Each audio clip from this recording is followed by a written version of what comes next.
morning, Baguio City!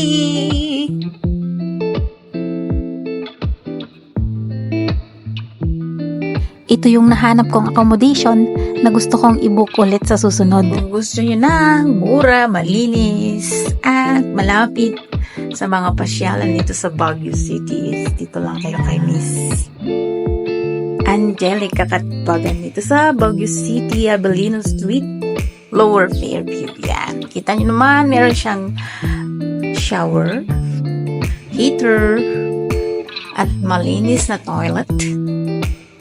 And of course, may sarili kang refrigerator, kitchen utensils, magulo na.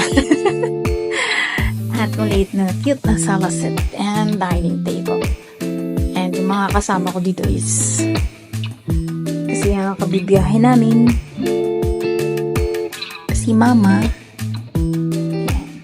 Good morning, Mama. Yung anak ko tulog pa. Tulog muna kayo.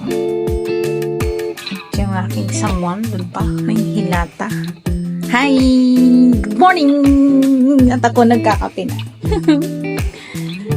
Ayan. Thank you for welcoming us dyan sa baba. Inamangan kami ni Miss Angelica.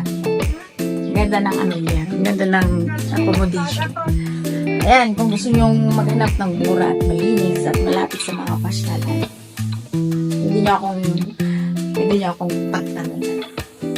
At syempre, dahil akong unang gising, magkakape na lang ako. Dito na lang sa labas.